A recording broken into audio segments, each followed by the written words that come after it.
Mapagpalang araw sa ating lahat mga totoo mga Inday. Kaway-kaway! Kaway-kaway! Yeah, partner. Sa araw po na to, andito po kami sa Indangan, Davao City.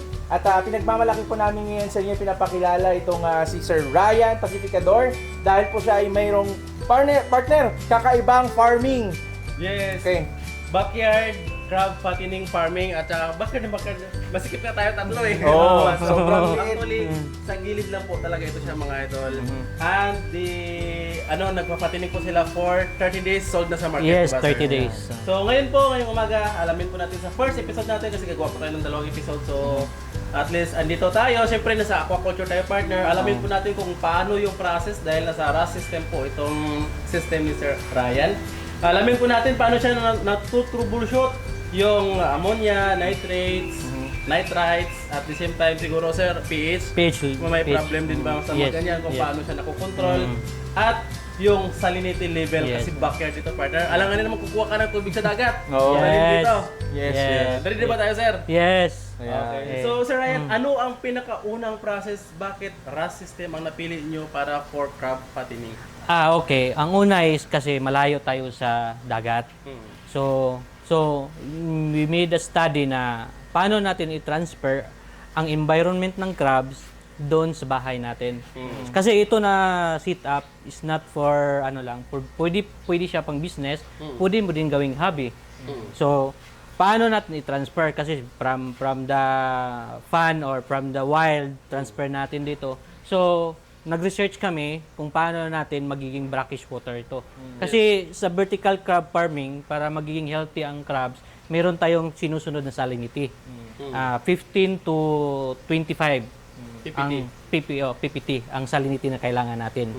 But ang target namin, nasa middle tayo. Para hindi siya bababa, hindi din siya sa taas. So nasa tayo, 18 ang natin, salinity. 18 to 19. Something between that range. So, next question Sir Ryan. Halimbawa, mag-top up kayo ng tubig from chlorinated water or from tap water? Na lalagyan ng asin. Paano ang process nun para maging 18 to 19 ppt? Para sa amin, ang strategy namin, yung purified na. Kasi, okay na yung pH level niya.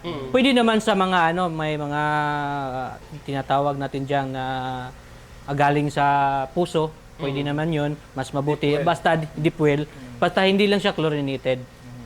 Pwede naman din chlorinated, pero lagyan mo siya ng yung chemical para mawala yung chlorinated. Pero to make it safe para sa farming mo, mas advisable yung talaga from deep well or sa purified water. Purified water. Yes. So, paano pag lagay dito, ititimplahin mo na ng asin, anong asin na anong specific asin ba? Meron bang Yes, meron tayong specific na asin dito. Kasi hindi yung asin na ginagamit natin usually sa bahay. Meron talaga tayong asin na ginagamit. This one, ito. Binibili natin to. Saan po to siya mabibili? So mga pet shop na mga nag-offer ng mga aquarium, mga ganyan. Meron same lang sila ng iba lang yung color. Tinatawag natin marine salt. Marine salt. Yes, pwede.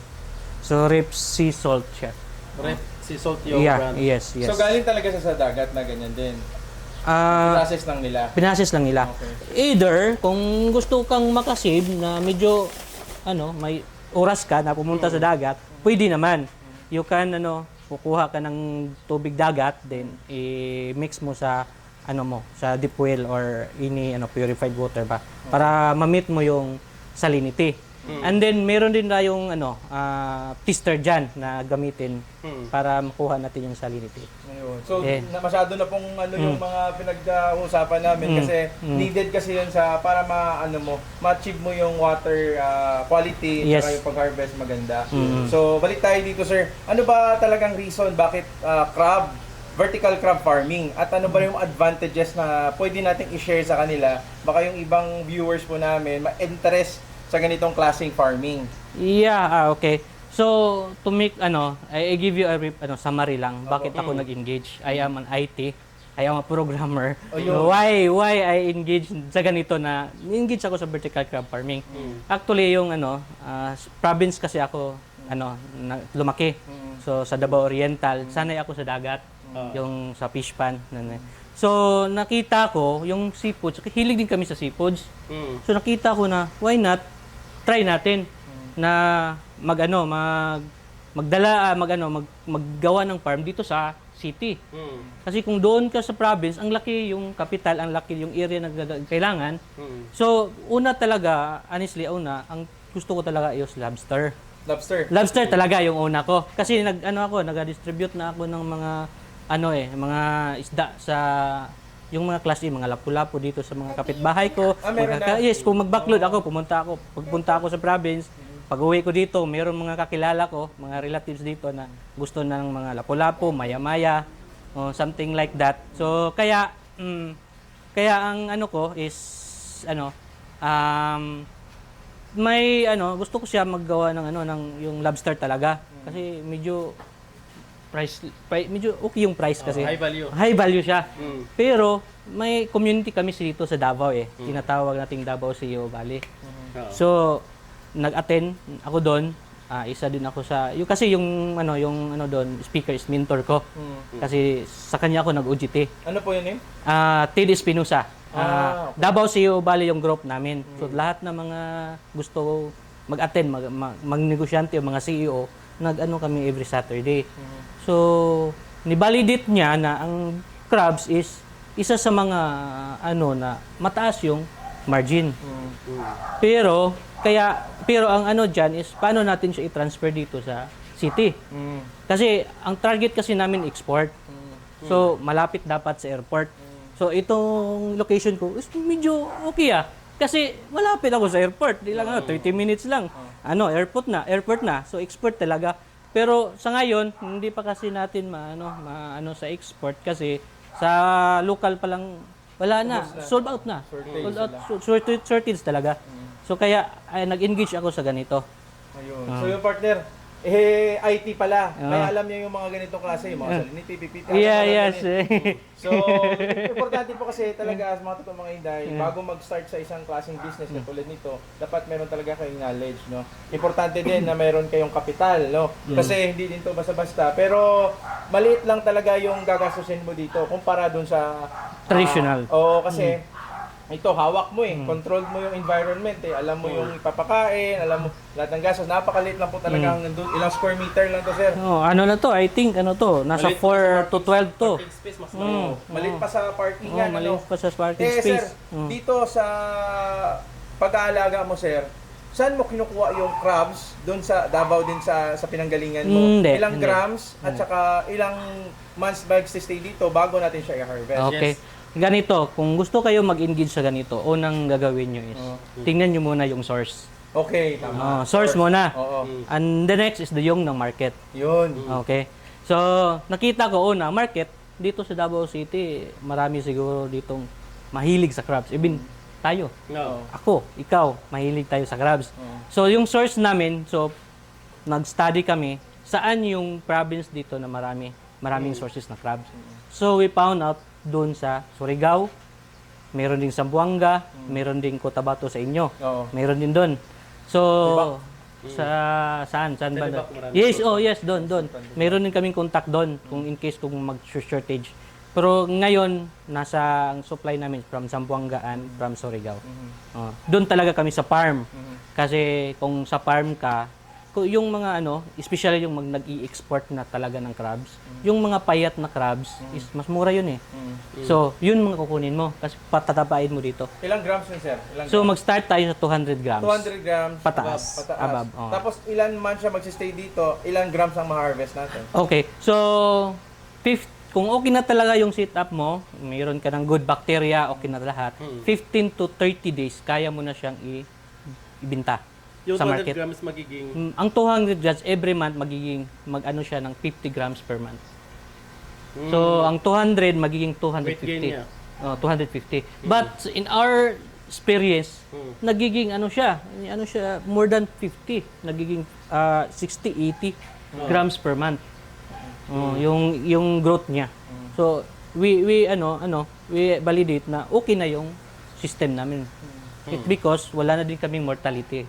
Before, sa pag-study pa lang, grabe, ang taas ng mortality rate. Kasi nasa study pa tayo eh. So, that's normal naman. Ayun. So, yun po siya mga idol. And sa mga interested mga idol, we will dive in kung paano na po talaga ang pag-alaga dito. So, sir, dito is, yun mga idol purified water, titimplahan ng ganong asin para makuha yung 18 to 19 Salt, na yeah. PPT. Yes. Yun yung tatap up dito, sir. Yeah. The same Yes. time, dumadaan po siya sa filtration, 5 chambers, silipin po natin later on. And 2 times a day po nagpapakain, umaga at saka gabi. Gabi. 75% ang pagkain sa gabi, 25% sa morning. So sir, syempre nag-i-introduce po tayo ng protein dito sa pagkain. Paano niyo po natutroubleshoot yung ammonia, nitrites at saka nitrates? Halimbawa, magkaroon ng ammonia, magkaroon ng nitrites, magkaroon ng nitrates na spike. Ano po ang mga remedyo niyo po? Okay. So, yan ang pinaka-technical side dito. Yes. Madali lang to. Madali lang natin itong gawin. Actually, kahit isang tingin, kung may technical ang dali lang. Kuha na. Kuha na. Pero yung RAS system natin, at what I said na paano natin i-transfer from fish pond through here sa bahay natin. So, of course, yung salinity, especially magpakain ka na. So, pag papakain ka na, there's possibility mag-generate yan ng ammonia. Yes. So, una is mayroon tayong mga probiotics. Then, pangalawa is yung RAS system natin. Recirculating aquaculture system. Pwede natin puntahan, sir? Yes, pwede natin puntahan doon. Doon tayo. Yes po. Ano po ang ginagawa niyo po, sir? Ganito. Halimbawa, ammonia po. Ammonia. Okay.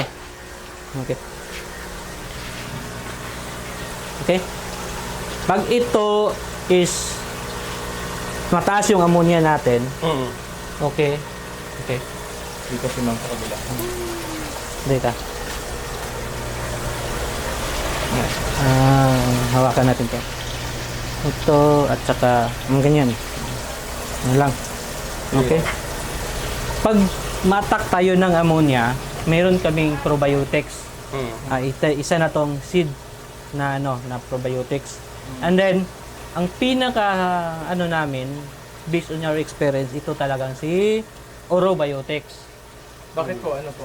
Actually, ito is kulang. Kulang siya. So, that time na nag-attack kami ng ammonia, nilagyan namin ganyan, hindi siya bumaba, tumaas siya masyado. So, kulang siya. So, when yung nakamit ko sa Davao si Bale, si Roland, siya nag-introduce sa akin ng Orobiotics. Then, ni-research ko din yan. Nakita ko din yung video ninyo. Yes, Bioflac. Nakita ko yung video ninyo na nag-actual talaga kayo. Kasi para sa akin, matagal na din ako sa sa business industry. Hindi ako magiging believe kung wala akong makikita. Pero sa inyo kakaiba. Pinakita nyo talaga from tumaas and then bumaba. Paano nyo ginawa sa Bioflac nyo? So, kung try ko to Ni-try ako ng yung 50 at saka that time nagkita din kami ni Roland. Sabi niya, i-try ko. Actually, na-try ko na pero hindi ko pa siya hindi pa siya kasi 24 hours pa yun 12 to 24 hours, di ba? So, pag try ko nito, yung ito, Pero nakapack na siya, sir. nakapack na siya, pero actually 1 kilo to. Inapack mo na lang by 50 grams. Kasi binigyan ko siya ng nilagyan ko din siya ng 20 grams. Dito sa first chamber namin. Oo. Ito, nilagyan ko siya ng 20 grams. And then, pagka bukas, after 12 hours, nagtitest ako. Meron kaming test kit dyan na ginagamit. Yes. Meron kaming Salt test kit water. dyan. Yes, Master salt kit. water test kit. Master Na salt water. So, pag test namin from, ang taas nun. Umabot siya ng 8 o 5, mga ganyan. Nagiging, kasi ito is kailangan to 0.25 eh. So, At least. bumaba siya, padahan-dahan until we meet the 0.25 at 0.50 na ammonia level. Ayun. Bilis. Bilis. Ilang beses niyo po ginagamit yung probiotics? Ang probiotics is pag pag ma-attack kami ng ammonia. Pero itong aqua maintenance sa pagkain, nilagay namin, i-mix namin sa pagkain niya. Yung akala ko ito ang sa tubig. Ito yung sa, Nutrifying pala. nutrifying Nutrifying ang sa tubig nilagay. odor fixer, ito yung sa tubig. 20 grams lang nilagay nyo sa Yung 20 unang chamber. unang chamber, Ilang oras or araw bago nag-dissolve. Ah. 12 hours. 12 hours. 12 hours. Wala nang ammonia. Wala na, ibaba na dahan-dahan. From 8 to From 8 to nagiging 0. Naging 1 until nagiging 0.25. sa ngayon wala nang ammonia. Wala na. Oh, actually, may every day kami nagtitest. Meron kaming dito. Makita ninyo is So ito po yung system na to, mga Inday. From dito, kasi rush system, umiikot po siya sa buo hanggang dun. So umikot-ikot siya dito, kaya natin-treat lahat ng mga dumadaan. Ito 0.25 nga partner. Oh. 0.25 na siya. 0.25 siya. So dito sir, tuwing kailan kayo nagtatap up ng probiotics? Yung paglagay namin ng probiotics is pag inattack kami Ng ammonia lang. ng ammonia lang. Kung wala, okay lang. Kung wala, lang, pag may may changes. Anong changes? Mm. Because hindi natin maiiwasan mayroong mga talsik, tapos evaporation, yung level ng natin is magbaba. Yung water natin. Oo. So pag mag-add kami ng water, mag-add din kami ng yung ating probiotics. Yun yung probiotics. Oo. At saka, if may bagong stocks kami na ilagay, mag-add din kami ng probiotics. Gano'ng karami naman? Mga 20 grams din. Pero sa dito lang sa first Diyan chamber. sa chamber yan. Bakit dito lang sa first chamber sir, hindi sa bawat crabs yung nilagay? Kasi ito is rush system tayo eh. So nag-recirculate lang siya sa lahat, distribution. So from dyan, papunta dito. Yes, So, lahat. pinaka pala siya. First chamber natin nilagay. Tapos sa nitrites naman sir, paano yun troubleshoot? Mayroon ba kayo mga nitrites spike dito na na-encounter? Nitrates? So far, wala naman. Pagbaba yung ammonia at saka okay naman yung pH level. Same time, yung nitrites natin, sasabay din siya na okay yung quality. Pero noon, meron kayo? Pag tumaas yung ammonia natin, sigurado, papasok yun. Yun yung mga dahilan ng mortality nyo noon? Yes, yun mga dahilan ng mortality. Pero sa ngayon, wala na. Wala na, 1% lang kung sa travel. Pero kung dito sa is wala na. Wala na tayong mortality. So, ganun lang mga Unlike before, parang parang araw-araw kami kumain ng crabs. Kasi sa mortality? Sa mortality rate. Anong pinaka-cause mo sa mortality mo before? Ammonia talaga, number 1 ammonia. Pinaka main problem ammonia. So anong immediate solution yun ng ammonia noon? Yung probiotics lang or change water. Change water? Ah. Pero magastos ano? Magastos yung change water, purified pang gamit natin. Paano sir kung may sakit yung dito, ang crabs hindi siya mamimix yung mga dala niyang sakit dito? Actually, bago namin isalang dito sa vertical crab farming, disinfect muna namin. I-classified muna namin. Oo. Sino yung may putol, sino yung may bubbles, Oo. at sino yung yung movement makikita mo naman. So, hindi namin siya isasalang diyan. Isasalang namin, ibenta namin ng mura, isasalang namin, lulutuin namin. Pag hindi siya, pag galing sa source, galing Pag sa... may putol, hindi na ilagay. Ano, bakit sir kung may bubbles, anong meron doon? Pag may bubbles yung crab, stress yan eh. Stress. Or nag-cater yan ng mga, bad bacteria. Bad bacteria. Pag may bubbles siya. So, logi na yun automatic. Lugi na yun automatic. Pero so far, yung source namin, okay naman. Mga honest naman sila. Yun na maganda. So, isa din sa mga tatandaan nyo, pag nagkuha kayo ng mga crabs na ipapatingin nyo, yung sa source na pagkukuhanan nyo, kailangan, sila, reliable. Kasi, sa factor yun, pagdating sa inyo, mamatay, dilugi na kayo. Lugi na. Dapat hindi pala matanggalan ng kahit yung galak niya? Yung Paa.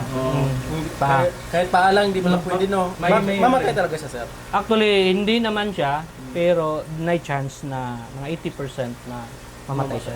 Later on. Later on. So dito mga idol, sa mga partner sumusunod sa ating video at saka nag-start na ng crab farming, pwede nyo ma-adapt ang diskarte ni sir na lalo na yung mga nagkaroon ng ammonia spike, nitrates at saka nitrites.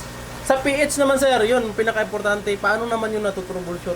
Actually, sa pH level, meron kaming tester din dyan. Food. Yan. Ano ang normal niya dito sir na pH sa ano? Ang nito is, yung standard is 8.5. 8.5 to to ano 8.5 to 7.5. 7.5 to 8.5 yung ano natin, yung standards. So dito meron tayong ano. Alkaline. Oh, So kung tumaas ang pH niya below 7.5, medyo acidic, anong troubleshooting niyo? ang troubleshooting namin is ano, mag-ano kami ng water, mag-add. Pero so far hindi namin masyadong problem 'yan. Yung talagang ammonia ang problem namin. Pag tataas yung ammonia, same time bababa tong pH level.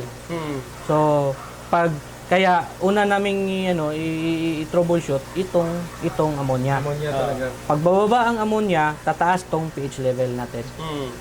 Oh. Paano ninyo sir, yung tubig nyo, deep well ba dito o ano? Galing sa water refilling. Ay, kasi may water refilling station. Oh, may water refilling. Ano daw? Purified water daw. Purified water. Purified. So pwede ba nating malaman sir itong 5 chamber mo anong composition ito? Sa first chamber ito. Ito Ano is dito? ito siya is ano, pwede natin anohan. Sa first chamber, mayroon tayo diyang skimmer. Okay.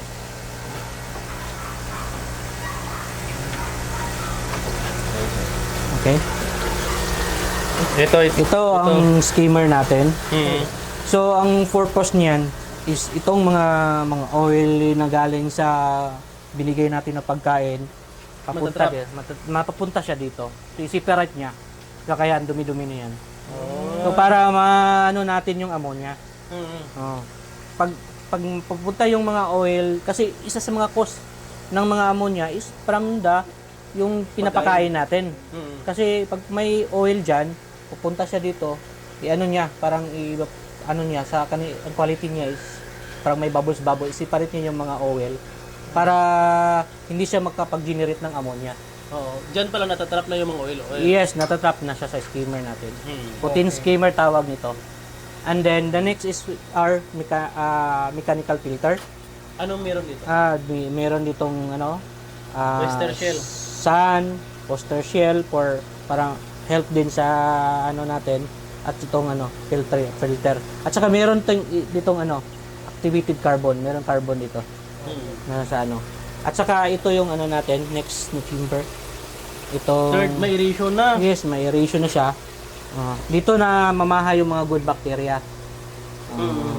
Meron tayong zeolite. biobras, yes. Ring. Ayan. Labarak, meron tayo dito. Labarak. Meron tayong labarak. Tapos next natin sir. Ito yung pinaka-importante natin. Ano to dito sir? Ito yung ano, mga bioballs. Mga bioballs yan. So, dyan namamaha yung mga good bacteria. So, dapat ito ay aeration talaga. Yung ano, yung mag-move. Dapat palagi mag-move siya. Dapat mataas ang dissolved oxygen. Yung oxygen niya para mag-move siya kasi dito sa mga ano, mga Sa loob niya meron. sa loob na yung mga good bacteria dyan na mamamahay. Okay. Yan, medyo marami yan na ano. Mas concentrated ang aeration mo na Yes, dito. yes. Dapat din hindi yan ma-off yung aeration na yan. Then, nag-add din kami ng ano, itong canister. Meron siyang para ano, Ay, para lang ano din. mag-help siya sa movement. Yes, mag-help siya sa movement. And then, ito na yung treated water. Yan na yung malinis. Malinis Isusupply sa buong system. buong system natin. Ayan. So, ganyan lang pala. Ganyan lang siya ka ano. Pero ang ano nito is challenge is paano mo siya Babanlawan. paano mo siya ano, yung good bacteria na patubuin mo. Meron kaming mga ano diyan, imas. Gumamit na kami ng imas, ganun. Yes, sir. Formula namin to. Kayo lang gumawa. Yes, kami lang gumawa nito. Molasses Pampadami ng pagkain ng good bacteria. Okay. Saan po to siya nilalagay sir? Nilagay natin dito sa Dito na. mga bioballs natin. Tuwing kailan po? Every day, lagyan mo siya ng 5 grams lang. 5 ml. 5 ml. 5 ml lang. Lagay mo dyan. Para mabilis silang dumami. Mabilis yung dumami at saka pagkain din nila at the same time. Then yung mga ammonia, pagkain din nila yon ng mga good bacteria natin. So, paano sir? Hindi kayo nagbabanlaw pala nito? Hindi tayo. Dapat walang ano dyan. Walang change of water. dapat hindi din ma-off tong ano natin dito. Aeration natin. Paano kung nag-blackout po? Meron tayong chargeable na diyan na aerator. Pero hindi po mamamatay ang mga... Ang crabs, okay lang 'yun. Hindi 'yan mamamatay. Oo. Even 3 days kahit na-travel natin yung crabs, mahikot lang siya. 3 days kaya pa niya 'yun. Ang concern mo lang ng aeration, yung beneficial organism. Yeah. Good bacteria natin. So bakit sir hindi dyan maglalagay ng good bacteria? Bakit dito sa pinakauna? Kung magkaroon ng ammonia? Ibig mo sabihin yung probiotics, bakit dyan? Oo. Dyan namin nilalagay yung para dadaloy siya dito, mapifiltered kasi para mapifiltered patungo dyan. Kasi lang to recirculating na to So para magkaroon din dito? magkaroon din siya. Distribute yan. Kasi ito, may mga good bacteria din to Yung mga bio-brush natin. Ayun. So, yun mga totoo mga Inday. Medyo, kung gusto nyo po matuto ng ganito, pwede nyo po sila i-contact. Pwede. Mag-visit kayo dito sa Kabantian na to, Indangan. Indangan. Actually, meron na kaming na-sit up sa Surigao. At saka marami kaming mga inquiry from actually umabot in Luzon, pero cater namin Mindanao muna. Sa Mindanao muna. Tapos actually, kung ito ay meron kayong space dyan, na kahit 8 square meter, kaya ninyong ng 100 boxes. So kung 100 boxes, around 40 to 50 kilos na yan. 40 to 50 kilos? Yes, 100 boxes. Sa ganitong vertical? Yes. system? Itong ganitong vertical system. And then, if the government in the agree, pwede nila tong gawing project. Yes. Why not? Actually may nag-inquire sa akin. Hindi ko na saan yung lungsod nila. Gusto nila na ganito each household na may sa aquaculture. Kasi malaking margin to Unlike the other medyo okay naman pero maliit. Pero malaki to ng margin kasi around 100%. Especially why not tayong sa Philippines ang number 1 exporter ng crabs. Maraming crabs dito unlike other country. Pwede tayo maging exporter ng Singapore, China, United States, either than here. Then lahat ng mga gusto na mga household, ang government o sino bang middleman mag-export. Parang ganito, sayang space.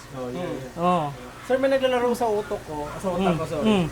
Halimbawa, sa concrete pond na flat surface, mag-work ba ganito? O given na meron tayong ganitong 5 chamber na filtration, pero hindi natin siya by box.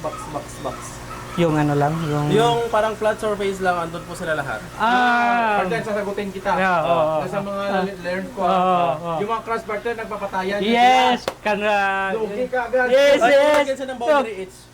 Boundary. Pero hindi lang siya naka-close ganito ba? Mas malaki yung capital mo. Kasi concrete siya Kasi akyat pa rin pala siya. maliit lang yung space na maliit lang yung malagay mo kasi divide. Kaya dito, ilang na to ilang na to. 5 na. For example, for XL ilagay mo dito, 1 kilo, 1.5 na to. Kasi pataas siya. Pataas siya. Kung sa flat surface siya, parang ipadapa mo lang to, para ganon. Instead nakaganyan siya, giganon mo siya, no?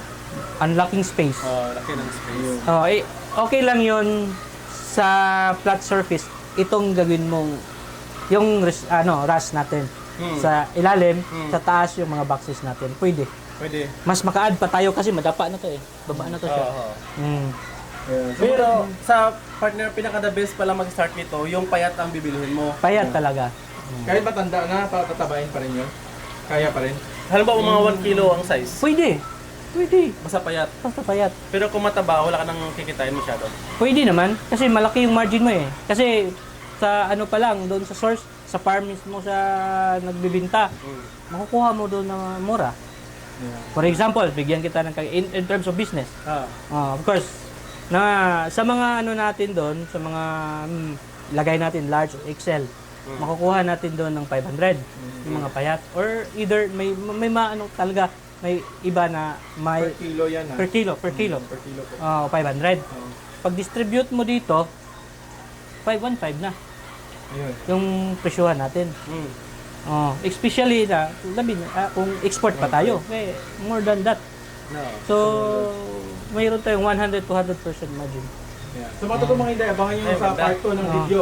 Doon natin i-discuss kung magkano yung gagastusin at kikitain sa ganitong klaseng business. Para at least alam nyo din yung Yes. Okay, so sa mga gusto mag crab fattening farming business na vertical, so yun, paano matroubleshoot yung ammonia, nasagot na rin.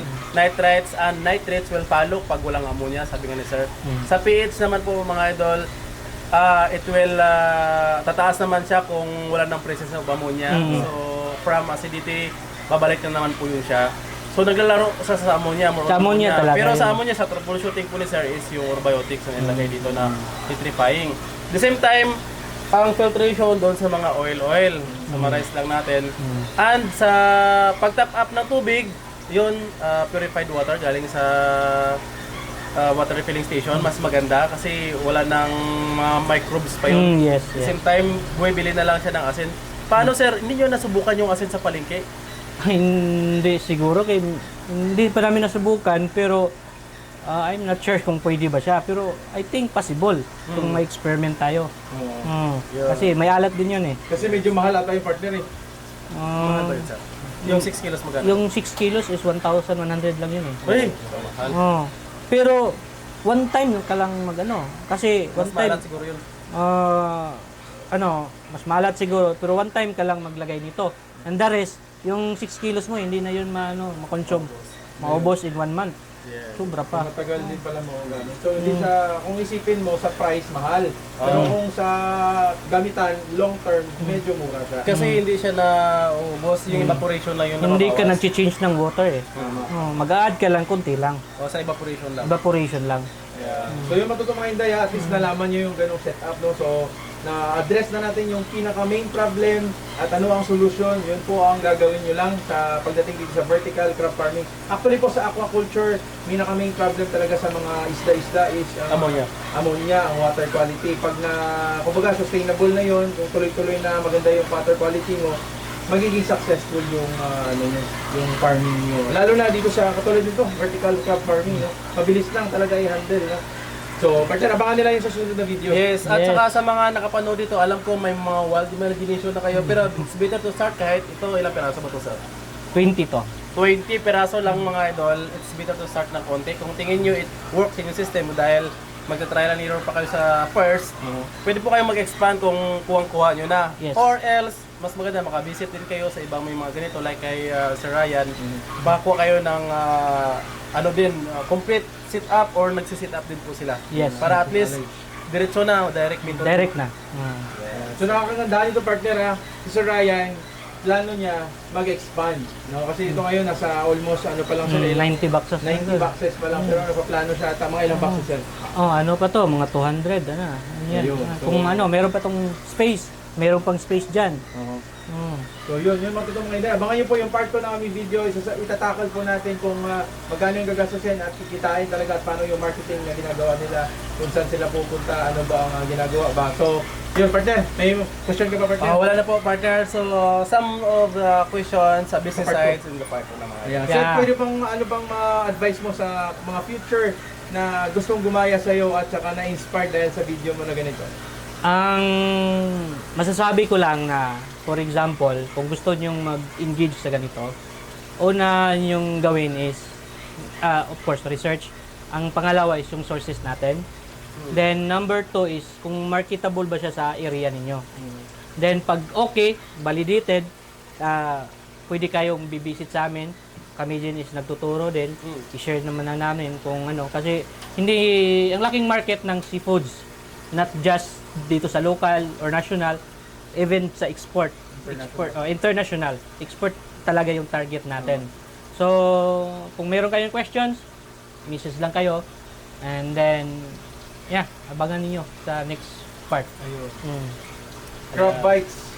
Big Bites Aqua Bites. Venture. Visit Big niyo Bites. yung Facebook page namin, Big Bites Aqua Venture. Big Bites Aqua Venture. Yun, mga totoong mga Inday. Maraming salamat sa inyo, Sir Ryan. Thank you so much, Abangan Sir natin Ryan. yung part 2. Yun, partner. Ayan, mula yan dito sa Indangan, Davao City. Kasama po natin ngayon ng isang IT, no? Technician dati, pero ngayon dito na sa farming, no? At saka ito po yung sinasabi namin sa ni partner na kami ni partner, handa kami mag-travel sa iba't ibang lugar para mapakita ko sa inyo yung mga advanced na technology para sa mga young farmers natin, younger generation na to engage sa farming. Kasi po ang farmers talaga, sila yung totoong hero sa ating buhay, no? Kasi sila, kahit ano ka pa, kahit lawyer ka, doktor ka, teacher ka, pag-uwi mo sa bahay, kakain ka. So sila Yes. yung nagpo-food sustainability sa atin. So, suportahan po natin. Please share the video. Sana may makakita ng ganitong klaseng farming at magkaroon pa ng mas maganda, no? Kasi sabi ni Sir, possible international market, kailangan lang ng mas large scale na setup, no? So, abangan nyo po yung part 2 namin video. Yes, mga idol. Maraming salamat sa inyo. Happy farming. Kaway-kaway, mga totoong mga hinday. Bye-bye! Bye-bye. See you in the next video. Alright. Right.